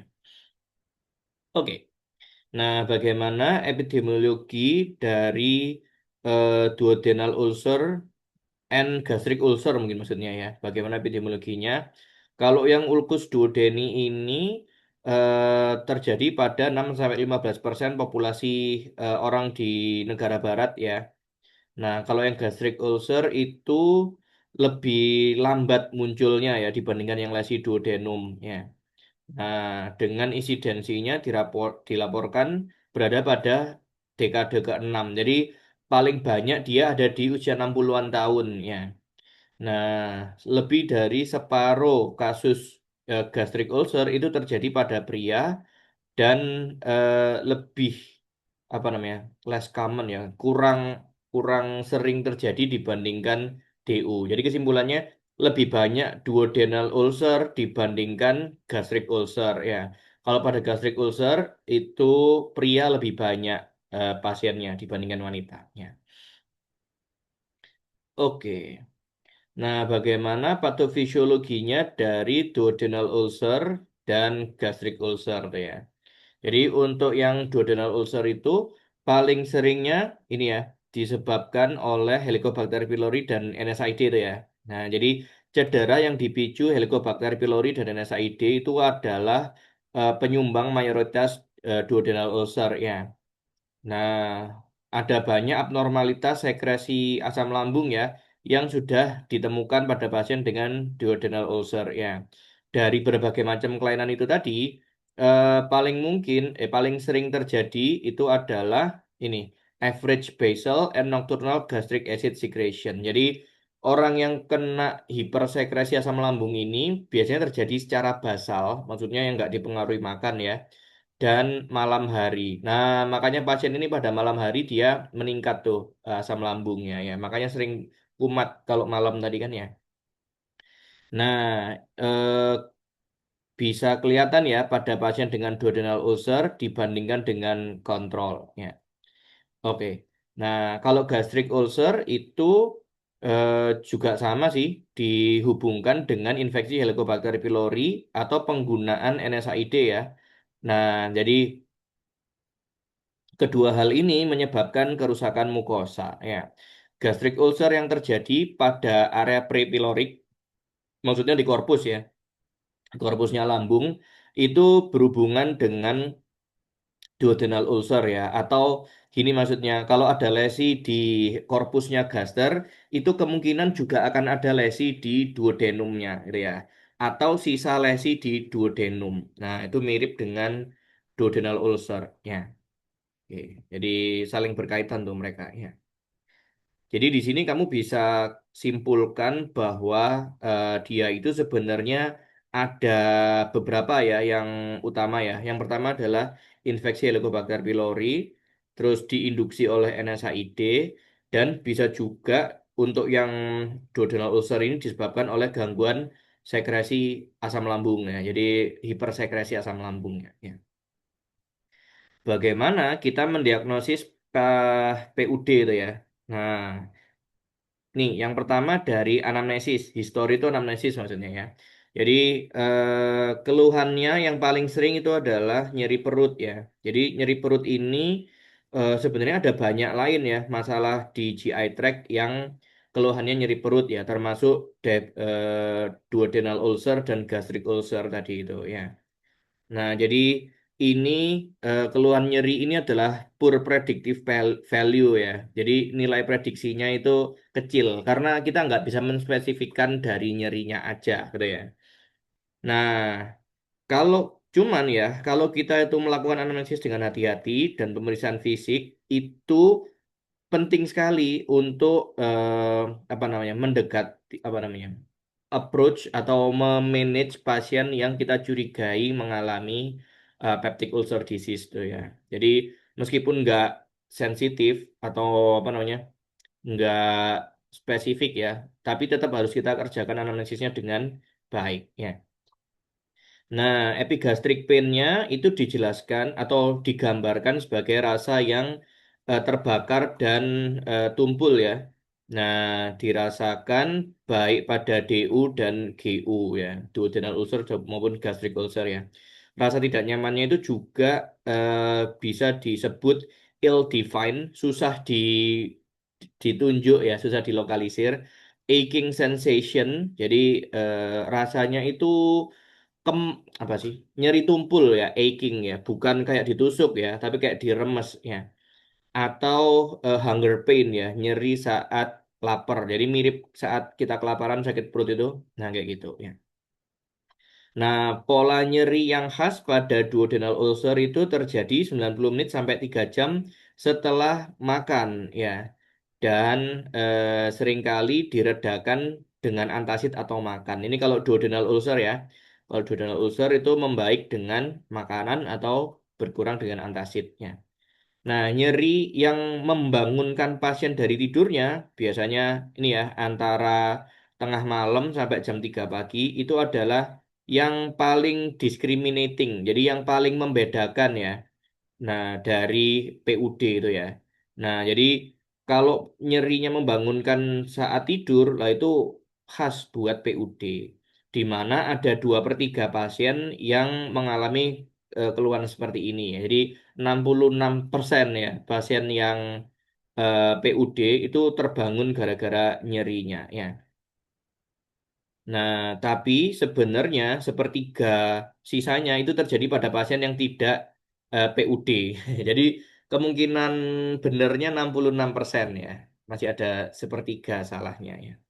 Pasien yang tua itu lebih jarang ya mengalami nyeri perut sebagai tanda PUD-nya. Justru mereka itu datang dengan keluhan berupa ulcer bleeding ya, jadi perdarahan dari ulkusnya atau perforasi. Oh, lebih bahaya lagi kalau ini ya. Nah, mungkin karena sarafnya udah mulai ngaco kan ya, jadi transmisi nyerinya terganggu ya. Pola nyeri pada gastric ulcer tuh ya eh, bisa berbeda dengan kok diabetik, duodenal ulcer ya, di mana gejalanya itu bisa dipicu oleh makanan. Nah, jadi kalau dia itu nyeri saat makan berarti itu GU, gastric ulcer ya. Kalau mereda dengan makan itu duodenal ulcer ya. Mual dan penurunan berat badan lebih sering terjadi pada GU, pada gastric ulcer ya. Endoskopi itu bisa mendeteksi ulkus pada kurang dari 30% pasien dengan dispepsia. Jadi, kalau pasien dispepsia, kita lakukan endoskopi, itu kemungkinannya betul mengalami peptic ulcer disease adalah 30%. Jadi, kita nggak hanya bisa bergantung pada keluhan dispepsia aja. Perutnya nyeri, kembung, sebah, itu kan keluhan-keluhan dispepsia atau itu nggak mesti dia itu PUD. 70%-nya berarti bukan ya. Nah, beberapa penjelasan ya, kenapa kok bisa seperti itu.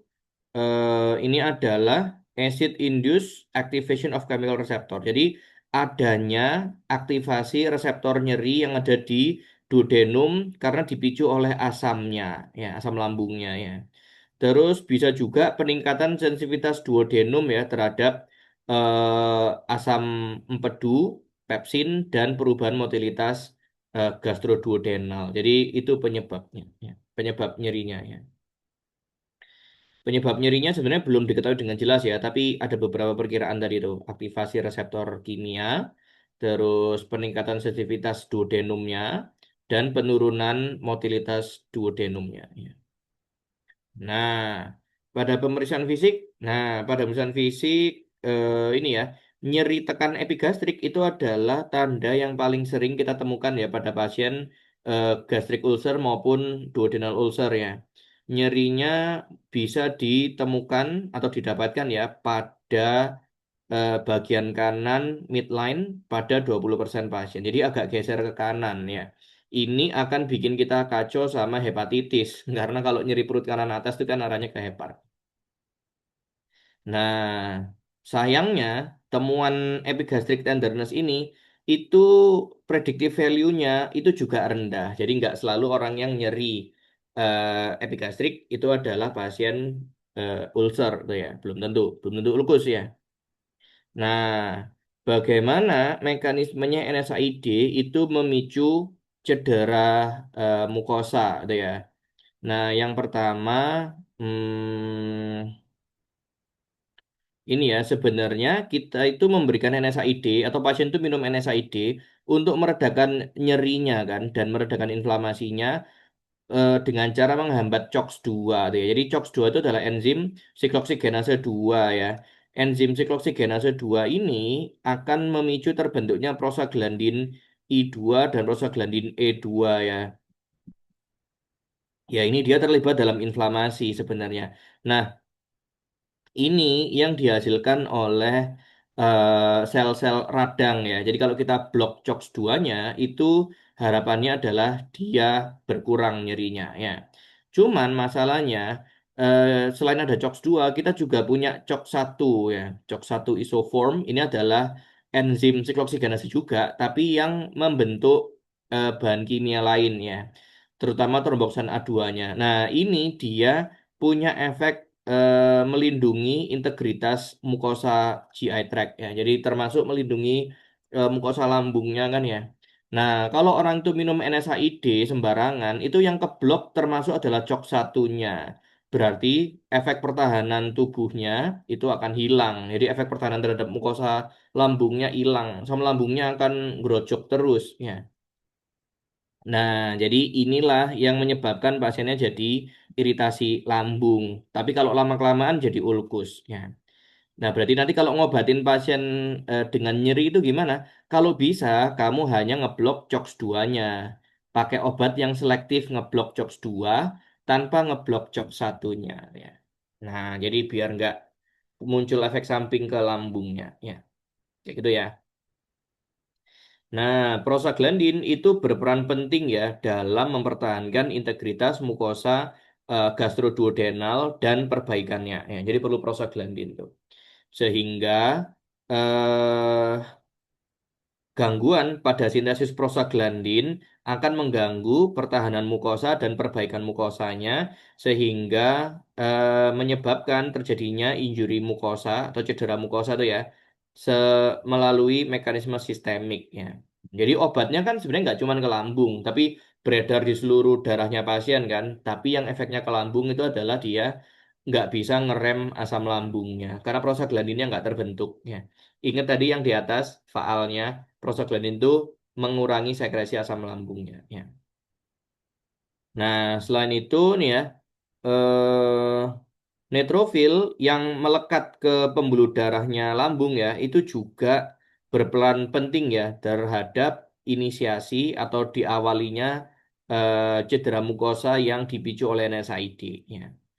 Nah, tuh. Jadi ini mekanismenya bagaimana obat NSAID bisa memicu cedera mukosa ya. Paling penting tadi itu adalah ini efeknya dia ke epitel lambungnya, terutama sel apa itu tadi yang merah eosinofil ya. Kok sel eosinofil? Parietal, sorry, sel parietal. Nah, sel parietal itu dia akan ke blok prostaglandinnya sehingga dia nggak bisa menghalangi sekresi asam lambungnya. Jadi ngerojok terus asam lambungnya ya. Terus disertai dengan penurunan senyawa-senyawa yang melindungi asam lambungnya. Musinnya berkurang, bikarbonatnya berkurang, sekresi fosfolipidnya berkurang tuh ya. Dan dia menghalangi proliferasinya sel epitel sehingga itu akan memperlambat penyembuhannya. Jadi ini yang terjadi kalau prostaglandinnya kita blok ya. Nah, jadi nanti kalau Soka kamu perlu menjelaskan yang ini aja ya. Hmm. Ini nanti dia akan mengalami ulkus ya atau erosi ya. Nah, apa eh, diagnosis bandingnya peptic ulcer disease ya? Duduknya banyak ya. Oh ini, quite extensive ya. Cukup banyak ya. Yang paling sering diagnosisnya itu adalah NUD ya. Nah, jadi NUD atau nama lainnya itu ini functional dyspepsia atau essential dyspepsia. Ini adalah dispepsia yang muncul gara-gara gangguan fungsi gitu ya. Nah, jadi non ulcer ya. Nih, jadi ada penyakit atau ada kelainan pada saluran cerna bagian atas tanpa disertai dengan ulkus. Nah, itu namanya NUD ya. Nah, ada juga kelainan lain ya atau proses lain yang bisa menyebabkan keluhan mirip ulcer tadi itu, termasuk apa? Tumor GI yang proksimal, tumor saluran cerna bagian atas ya, tumor lambung, tumor duodenum, mungkin juga kayak gitu. Gastroesophageal reflux disease, GERD ya, ini juga bisa. Vascular disease, betul. Kalau pembuluh darahnya mampet, berarti suplai bikarbonatnya akan terhambat kan, sehingga pertahanan epitelnya jadi berkurang. Ini bisa juga. Bisa juga kelainannya pada pancreaticobiliary disease ya. Jadi penyakit pada pankreas atau saluran empedunya ya. Mungkin kolik biliar, mungkin pankreatitis kronik atau tadi kita sebut mungkin kolesistitis tuh ya. Bisa juga nyerinya di epigastrik ya. Atau memang Crohn's disease ya. Kalau Crohn's disease kan penyakit autoimun ya yang merusak saluran cernanya sendiri ya. Nah, bisa juga dirinya banyak ya. Nah, sekarang kita ke sesi ketiga, Pak Budiman. Oh, ternyata diobati sama dokter internis ya, ahli penyakit dalam. Dia diberi pantoprazol 40 miligram ya, 30 menit sebelum sarapan, sehari sekali, dan sirup sukralfat 3 kali 1 sendok makan ya. Oke. Nah, selama check up 1 minggu setelahnya, pasien ternyata keluhannya membaik ya. Dan pasien ini dirujuk balik ke puskesmas. Oke, berarti obatnya pakai pantoprazol sama sukralfatnya. Oke. Nah, apa aja obat yang berguna untuk treatmentnya PUD itu ya? Nah, ada macam-macam nih ya golongan obatnya ya. Yang kita berikan pada pasien tadi itu adalah golongan ini, proton pump inhibitor. Nah, itu termasuk pantoprazol di situ ya. Terus pasien tadi juga dikasih ini mucosal protective agent. Jadi ini obat-obatan yang bisa nempel ke permukaan mukosanya lambung ya, melindungi dari kerusakan akibat asamnya tadi itu. Nah, ini jadi minumnya dikasih sukralfat nih ya. Satu ini apa nih? 1 gram ya, 1 gram kuat indie. Jadi 4 kali sehari ya, bisa sampai 4 kali sehari minumnya. Oke. Atau bisa juga kita pakai prostaglandin analog ya. Jadi turunannya prostaglandin kayak misoprostol tuh. Jadi obatnya itu ada prosnya gitu namanya ya. Kan prostaglandin ya. Nah, ini ada prosnya, prostol ya. Nah, ini jadi meningkatkan prostaglandin sehingga ngerem asam lambungnya gitu kan ya. Dan meningkatkan bikarbonatnya, maksudnya gitu ya. Nah, bisa juga pakai golongan yang lain, pakai antacid ini untuk menetralkan asam lambungnya ya. Nah, ini mereknya nih Milanta dan lain-lainnya ini mereknya ya. Terus, jadi cara kerjanya itu langsung lah ya. Kalau antasid ini dia itu obat-obatan basa ya. Biasanya isinya itu kalau nggak magnesium hidroksida, MgOH2 tuh ya, atau aluminium hidroksida ya, AlOH 3 kali ya. Nah, yang kita pentingkan itu OH-nya ini sebenarnya ya. Jadi OH-nya itu dia bisa bereaksi sama HCl-nya. Nah, terutama H plusnya ya. Nah, OH- ini dia bisa mengikat H plusnya jadi apa? Jadi H2O, jadi air kan. Nah, jadi dia nggak jadi asam lagi, tapi jadi netral karena ada airnya. Berarti menetralkan asam lambung ya. Nah, kalau yang H2 reseptor antagonis berarti ini untuk ngeblok histamin ya. Jadi obatnya tidin biasanya. Ingat ini untuk histamin 2 ya. Nah, jadi belakangnya tidin. Bukan yang tadin. Kalau loratadin, nah itu anti alergi itu ya. Kalau yang simetidin ini anti histamin reseptor 2. Apa perannya histamin tadi pada asam lambung tadi? Nih, histamin itu dia merangsang pengeluaran asam lambung kan. Jadi kalau kamu blok ini reseptornya, harapannya sekresi asam lambungnya di sini akan berkurang tuh ya. Cuman kekurangannya antihistamin itu dia nggak efektif ya, nggak nggak seefektif proton pump inhibitor. Kenapa? Karena meskipun histamin yang kamu blok, ternyata sel parietal tuh punya jalur lain yang merangsang kan. Bisa pakai asetilkolin, bisa pakai gastrin. Lah, ini kalau nggak kamu blok juga, berarti tetap akan naik asam lambungnya. Nah, mendingan kamu jangan main di reseptornya histamin, mendingan kamu main di ujungnya ya, di muaranya ya.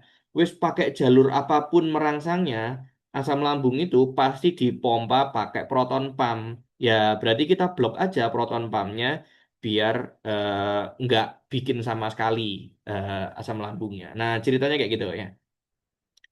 Jadi ya jangan kaget kalau proton pump inhibitor itu dia lebih efektif buat mengurangi asam lambungnya. Ya.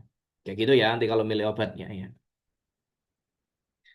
Nah, bagaimana treatmentnya NSAID itu berkaitan dengan cedera gastric injury atau duodenal injury ya.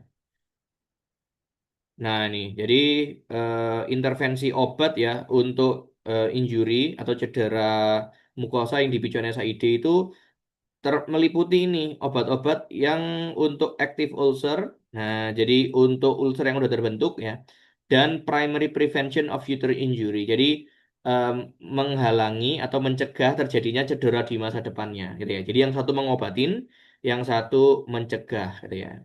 Nah, tujuannya dua itu ya. Ini adalah rekomendasi obatnya ya untuk treatment dan primary prevention, pencegahan primernya ya. Nih, jadi untuk yang active ulcer itu rekomendasinya adalah ini. Kalau masih perlu NSAID, sorry, kalau NSAID-nya bisa di stop, maka kita nggak perlu yang terlalu kuat. Kita bisa pakai antihistamin reseptor bisa, atau kamu pakai PPI sekalian juga bisa, proton pump inhibitor ya. Tapi kalau pasienmu itu ternyata apa namanya NSAID-nya nggak bisa dihentikan, berarti kita nggak bisa pakai antihistamin aja, kita harus pakai PPI gitu ya. Mungkin pasiennya itu ada penyakit artritis kroniknya, radang sendi kronik, jadi harus minum NSAID kan biar nggak nyeri ya. Nah itu berarti dia harus kita kasih PPI. Ya. Sebenarnya kalau mau nggak minum NSAID bisa sih kita ganti pakai ganja ya kan, pakai kanabis. Cuma nanti ditangkap polisi itu, ya kasihan pasiennya. Jadi mending pakai NSAID aja, nggak apa-apa kamu kasih PPI-nya. Nah, kalau untuk terapi profilaksisnya, ini PPI bisa juga dipakai atau pakai misoprostol ya. Nah, kalau pasiennya butuh terapi anti nyeri, pilih inhibitor yang selektif COX-2. Jadi, ingat obatnya kan yang belakangnya ada COX-nya tuh, COX inhibitor gitu kan. Berarti belakangnya itu COX-ip ya, COX-ip, celecoxib misalkan ya atau rivaroxaban. Nah, itu bisa nanti untuk ngeblok anti nyerinya, sorry, ngeblok nyerinya, tapi nggak ngeblok prostaglandin buat lambungnya. Nah, kalau untuk infeksi Helicobacter pylorinya ya pakai antibiotik ya, pakai antibiotik biasanya golongannya macrolide gitu kan. Nah, tapi ini nggak dibahas di sini. Kayaknya nanti ada sendiri ya kuliahnya tentang itu. Nah, idealnya agen penyebab injurinya itu harus di stop ya sebagai langkah awal terapinya ulcer yang dipicu oleh NSAID. Jadi suruh berhenti nih NSAID-nya si pasien ya. Toh dia minum sembarangan juga kan, bukan atas rekomendasi dokter juga ya. Kalau memungkinkan ya. Kalau memungkinkan terapinya itu bisa pakai H2 blocker atau PPI. Ini cerita yang ini ya. Kalau bisa dihentikan ya. Nah, ini ya, penghentian NSAID itu tidak selalu bisa dikerjakan ya, karena mungkin pasiennya ada penyakit lain yang parah tuh. Nah, aku tadi bilang ya, kalau ada penyakit kronik yang lain, mungkin kita masih tetap perlu NSAID.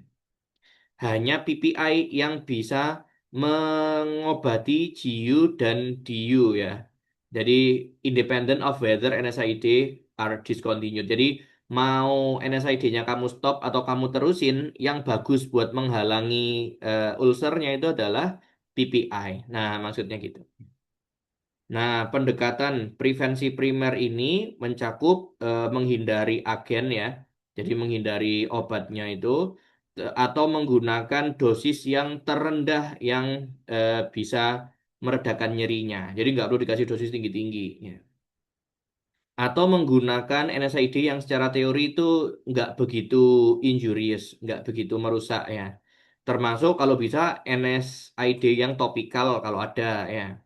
Nah, atau menggunakan terapi konkomitan ya untuk mencegah injury. Nah, jadi terapi bersamaan ya untuk mencegah terjadinya injury yang dipicu NSAID tadi itu.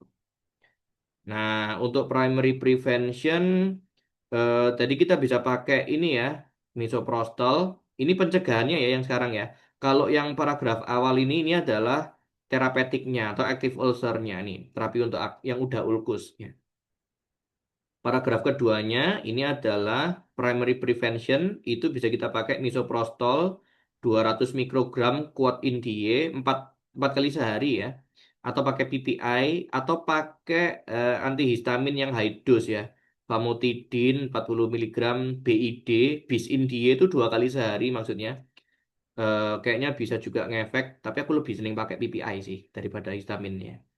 Nah, inhibitor COX-2 yang sangat selektif, nah ini tadi aku sebutin ya, kayak celecoxib atau rofecoxib, itu 100 kali lipat lebih selektif terhadap COX-2 dibandingkan NSAID yang apa namanya, menyebab sehingga menyebabkan cedera lambung itu sangat rendah kemungkinannya, hampir serendah dengan placebo, gitu ya.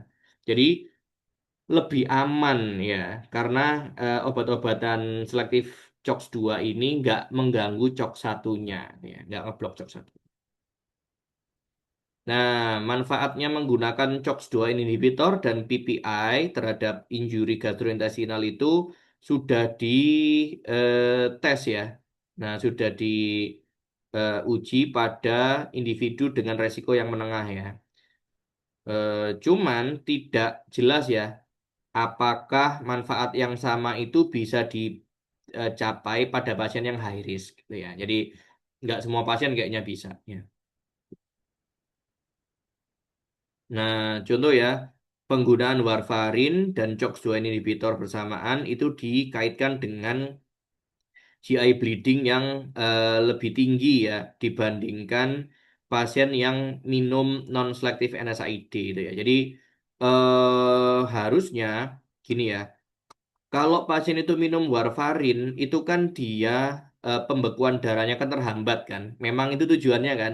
Pasien stroke misalkan, biar dia nggak stroke lagi, itu kita kasih warfarin. Nah, itu kita kasih warfarin. Warfarin ini menghalangi pembekuan darah. Ya, kalau kamu minum obat yang NSAID, pasiennya kamu kasih NSAID juga, yang ngeblok COX-1, secara teori dia itu juga akan meningkatkan resiko perdarahannya. Kenapa? Karena COX-1 itu dia juga memicu agregasi platelet, ya kan? Jadi koagulasinya kamu hambat pakai warfarin, trombositnya kamu hambat pakai NSAID, ya udah berdarah terus. Makanya kombinasi kedua obat ini bikin perdarahan di saluran cerna tuh.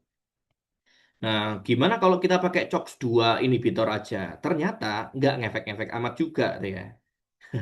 Jadi ada resiko perdarahan kalau pasiennya ada minum warfarin juga ya. Nah, maksudnya kayak gitu. Nah,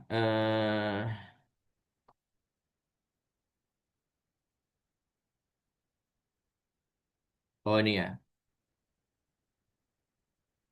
Nah, setelah ditemukan bahwa penggunaan aspirin dosis rendah untuk ini ya mengurangi efek beneficialnya COX-2 inhibitor ya dan peningkatan penggunaan aspirin untuk profilaksis kejadian kardiovaskuler ini sudah mengubah pendekatan terapinya untuk gastric protective therapy selama penggunaan NSAID. Jadi aspirin yang diomongin ya, aspirin itu adalah obat NSAID ya. Kalau kita itu ngasih NSAID ke pasien untuk pasien yang serangan jantung misalkan toh, itu kita perlukan untuk mencegah serangan jantung berulangnya kan ya. Nah, ternyata kalau pakai aspirin itu dia bisa mengurangi apa namanya manfaatnya menggunakan COX-2 inhibitor ya. Jadi ya nggak ada gunanya dong kamu pakai COX-2 inhibitor kalau kamu pakai aspirin karena aspirin yang ngeblok COX-1 gitu kan. Kamu kan pakai COX-2 inhibitor supaya COX-1-nya nggak terhambat toh, biar nggak muncul efek samping ke lambungnya kan. Cuman kalau pasien itu secara kebetulan ada masalah jantungnya dan harus minum aspirin, ya sama aja keblok COX-1-nya meskipun kamu pakai COX-2 selective inhibitor. Nah, ini jadi ini terapinya ya atau guideline terapinya.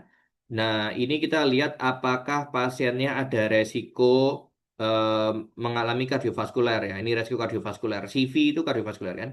Jadi, kalau pasien itu tidak ada resiko kardiovaskulernya, NSAID ini ya, dan dia itu resiko GI-nya rendah, kamu boleh pakai NSAID tradisional. Maksudnya yang tidak spesifik, sorry, tidak selektif ya.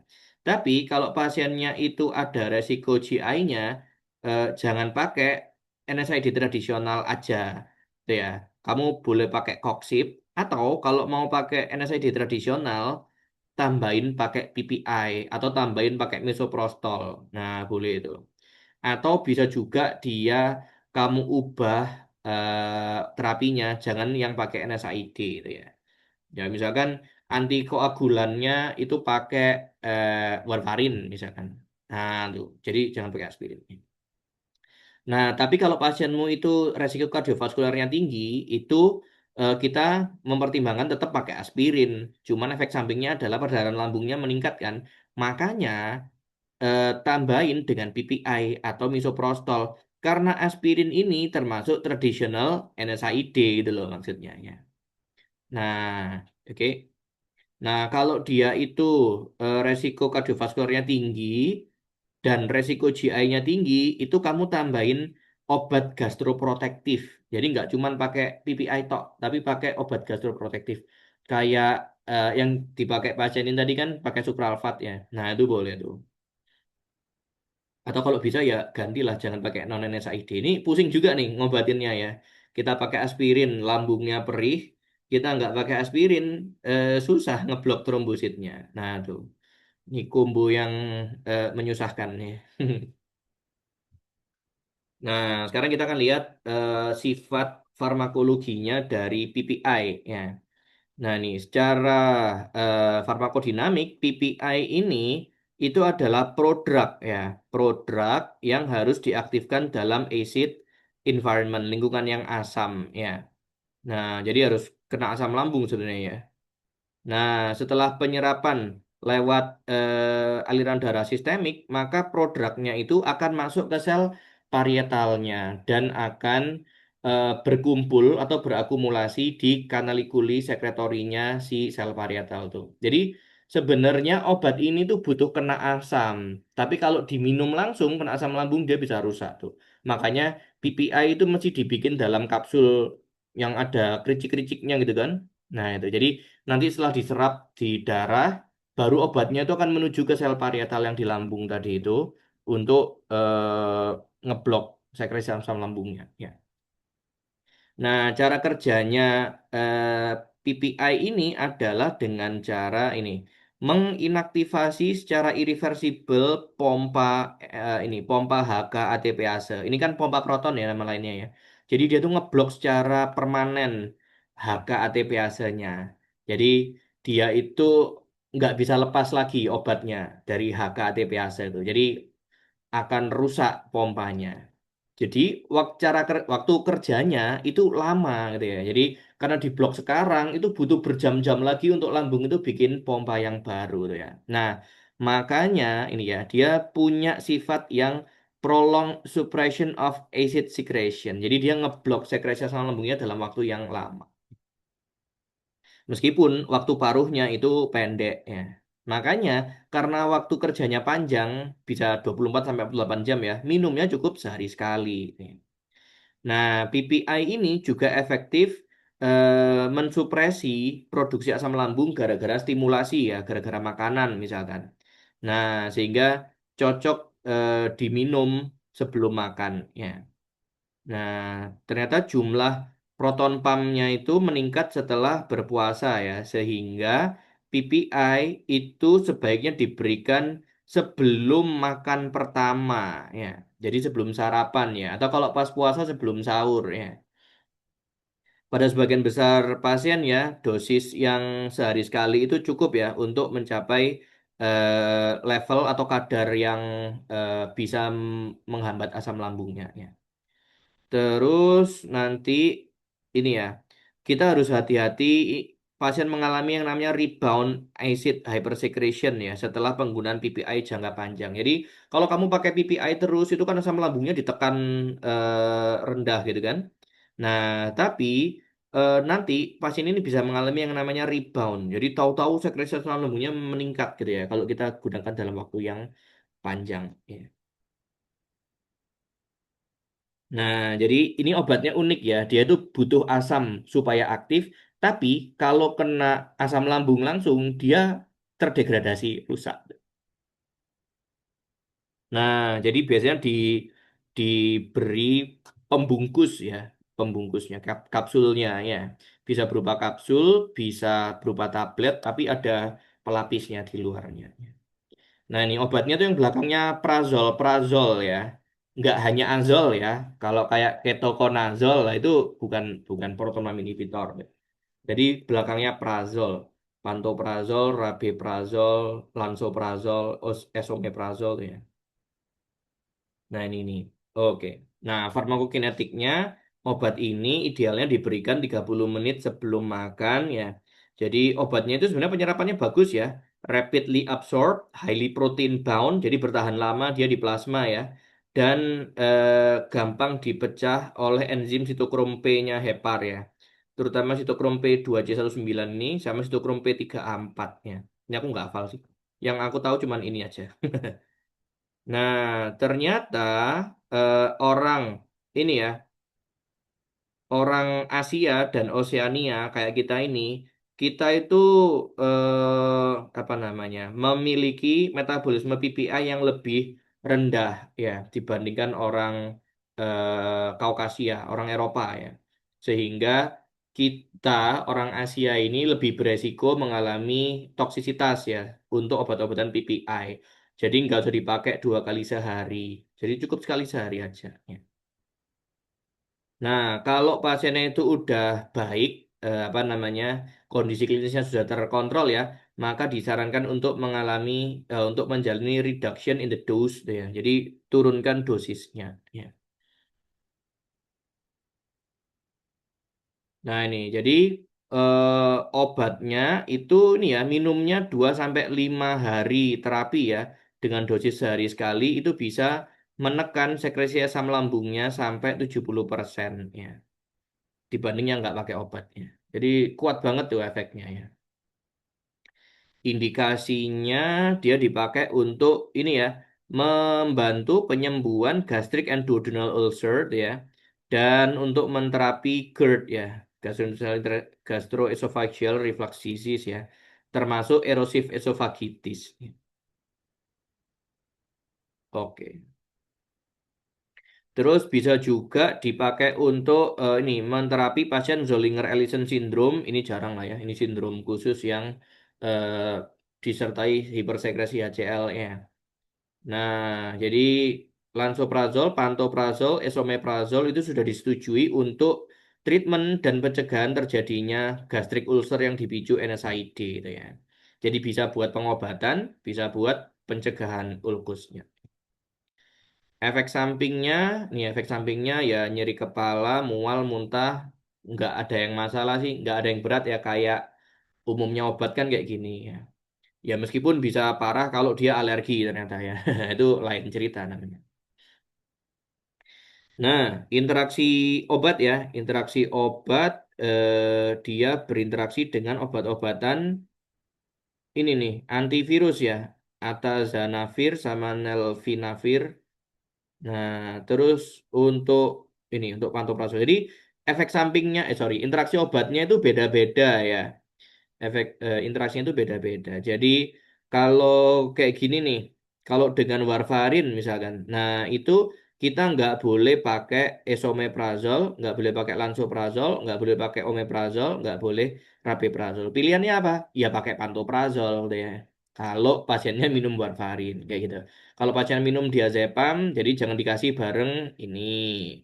Kalau minum obat antivirus, jangan dikasih itu, tuh ya. Nah kayak gitu. Kalau minum siklosporin, ya jangan dikasih obat ini. Dan seterusnya kayak gitu cara bacanya. Nah, cuman harus hati-hati ya, penggunaan PPI yang berkepanjangan itu bisa mengganggu absorpsinya vitamin B12 ya, karena vitamin B ini kan dibentuk sama sel parietal juga kan, kayaknya dia ikutan terhambat juga ya. Nah, ini efek samping lain, kalau asam lambung itu menurun ya, maka dia bisa ganggu bioavailabilitasnya obat-obatan lain kayak ketoconazole, ampicillin ester atau iron salts ya. Jadi obat-obatan seperti ini itu jadi terhambat penyerapannya ya. Terus ada juga ini ya, peningkatan resiko fraktur dan peningkatan kemungkinan infeksi tertentu ya. Kayak HAP ya, Hospital Acquired Pneumonia, Clostridium difficile itu ya, dan peritonitis. Nah, sekarang ke sukralfat ya. Bagaimana dengan sukralfat? Nah, sukralfat ini adalah obat yang melapisi permukaan lambungnya ya. Nah, sukralfat itu sebenarnya adalah sukrosa. Ya, sukrosa itu gula toh. Gula yang ditambahkan dengan aluminium hidroksida. Jadi ini apa namanya? Obat antasid sebenarnya. Jadi gula plus antasid itu namanya sukralfat. Jadi kalau dimasukkan dalam lingkungan yang asam ya, pH kurang dari 4, lambung pH-nya 1 tadi itu ya. Maka dia akan membentuk lapisan yang kental dan lengket ya, yang nempel ke sel epitelnya lambung jadi buat melapisi asam lambungnya dan yang penting melapisi ulsernya. Nah, jadi ulkusnya itu tertutup pakai obatnya sehingga lebih berkurang nyerinya ya. Oke. Nah, sukralfat mungkin juga punya efek sitoprotektif ya. Nah, termasuk ini merangsang pembentukan prostaglandin di selnya itu ya, atau meningkatkan sekresi epidermal growth factor. Jadi bisa memperbaiki ulkusnya tadi itu. Jadi merangsang penutupan ulkusnya. Indikasinya ini dipakai untuk mengobati peptic disease ya, karena PPI aja itu nggak nggak cukup ya. Nah, ini sukralfat itu tidak lagi dipakai seluruhnya untuk PUD, peptic acid disease ya. Karena PPI lebih efektif sebenarnya. Kalau untuk yang peptic acid disease ya, nah cuman kalau ada ulcernya itu bisa pakai ini, pakai apa namanya sukralfat.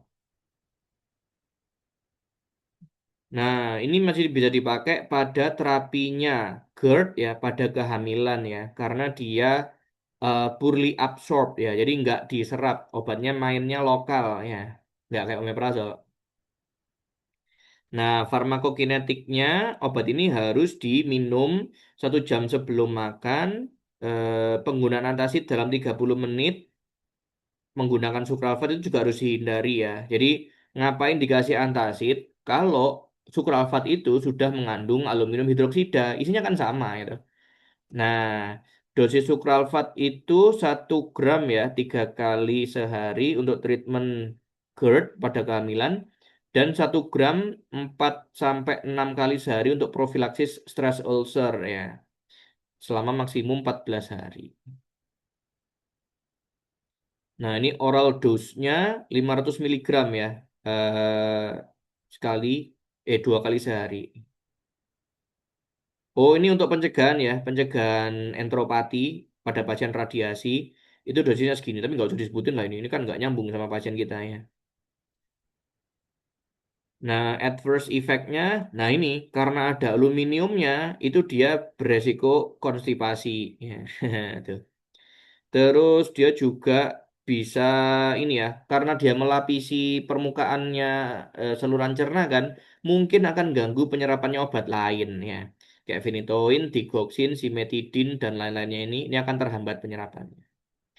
Jadi, sukralfat itu sebaiknya diminum paling tidak 2 jam setelah pemberian obat lain ya. Jadi, dikasih jeda waktu 2 jam ya, biar obatnya itu diserap dulu, yang lain baru dilapisin pakai sukralfat. Oke, apa komplikasinya PUD? Ya paling sering nih gastrointestinal bleeding ya, ini komplikasi paling sering. Nanti keluarnya bisa lewat fesesnya kan, atau dimuntahin juga bisa. Bisa juga perforasi, nah ini bocor ya ususnya. Ini kok ususnya, lambungnya atau duodenumnya itu bisa perforasi sobek ya. Ini 6 sampai 7% kejadiannya ya. Cuman ini loh yang mengganggu itu. Dia ini diperkirakan kematian dalam 30 harinya itu sampai lebih dari 20%. Jadi hati-hati kalau pasienmu perforasi, resiko meninggal ya dalam sebulan ya. Itu bahaya tuh. Hati-hati. Nah, terus gastric outlet obstruction, jadi hambatan di saluran keluarnya gaster ya. Ini gara-gara inflamasi sih. Ini inflamasi kronik ya dan edema ya. Jadi pengosongan lambungnya akan melambat. Bagaimana edukasi dan prognosisnya PUD itu ya? Nah, edukasinya pasien ya harus dikasih tahu ya kemungkinan penyebabnya itu apa ya. Bapak jangan minum obatnya tadi itu lagi ya. Terus nggak boleh merokok dan nggak boleh minum kopi, apalagi minum alkohol ya. Nah, kalau pasiennya itu pakai NSAID, kalau bisa pakai dosis terendah lah. Kalau nggak tambahin PPI tadi tuh ya. Nah, kayak gitu. Prognosisnya PUD itu baik setelah apa namanya? Kita berhasil menterapi penyebab yang mendasarinya ya. Hmm. Jadi prognosisnya baik. Kecuali perforasi, itu jadi jelek prognosisnya. Nah, bisa juga kambuh ya. Kambuh sampai 60% ya. Resiko mengalami perforasi berapa? Oh ini 0,3% pasien per tahun ya. Tapi insya Allah sekarang mortalitasnya udah menurun signifikan. Oke, sudah habis ya. Oh ya, ini ada fotonya. Itu internisnya kah? Ya udah, itu dulu ya. Ntar case yang lain aku susulkan videonya. Makasih semuanya. Bye bye.